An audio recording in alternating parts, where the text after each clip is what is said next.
Police সাথে মিশে যেতে আমি বুঝেছি যে আমাদেরকে বলেছেন যে ভাই আমাদের ইচ্ছায় কোনো কিছু হয় না, রাজনীতি যারাই ক্ষমতায় আসে তারাই আমাদেরকে ব্যবহার করে।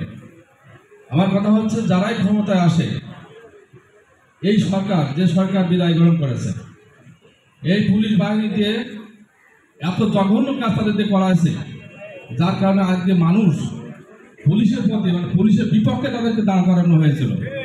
জনগণকে পুলিশের বিপক্ষে দাঁড় করানোর কারণেই আজ কিন্তু জনগণের সেই নিষ্পেষণ এটা কিন্তু ভুলতে পারে নাই, যার কারণে আমাদের পুলিশ ভাইরা যে স্বাধীনভাবে কাজ করার কথা ছিল স্বাধীনভাবে ওনারা কাজ করতে পারছেন না।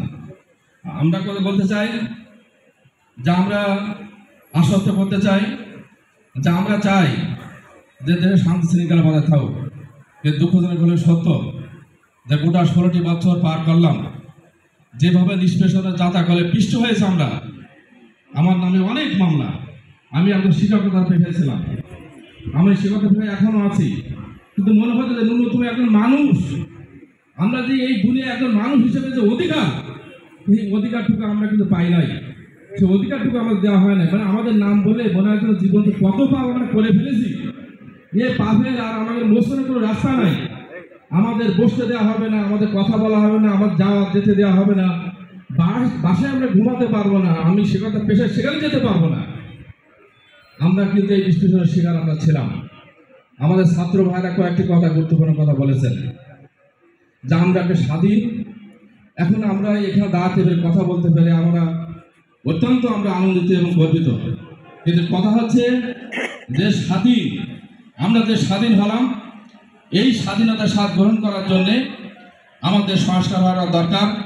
আমাদের ছাত্র ভাইরা যে কথা বলেছেন যে এই সংস্কার করার জন্যে ওনারা বলেছেন যে ক্ষমতা হয়তো আবার যে কেউ আসবে।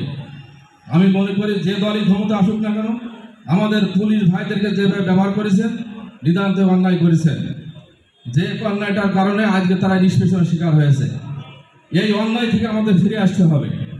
আর যারা এই কাজগুলো প্রত্যেকটা জায়গায় আপনারা দেখেন যে কি অন্যায় আর কি অবৈধ কাজ, মানুষের কাছে চাঁদা নিয়েছেন, জোর করে টাকা নিয়েছেন, এখনো পর্যন্ত আমাদের কানে খবর আসে আপনারা এইভাবে লুটপাট করে মানুষকে জোর করে টাকা ফাঁকা নিয়েছেন, নিয়ে নিজেরা টাকার পাহাড় করেছেন, গাড়ি করেছেন, বাড়ি করেছেন, দিন মজুর খেতে পারে না, সে এখন পালসার মোটরসাইকেল ছেলে বেড়ায়, সে কোটি টাকার মালিক হয়েছে, একটা নিয়োগ হয়েছে বন্ধ করে দিয়েছেন, সেখান থেকে আপনার টাকা পেমেন্ট না দেওয়া পর্যন্ত তার নিয়োগ সেখানে দেওয়া হয় নাই।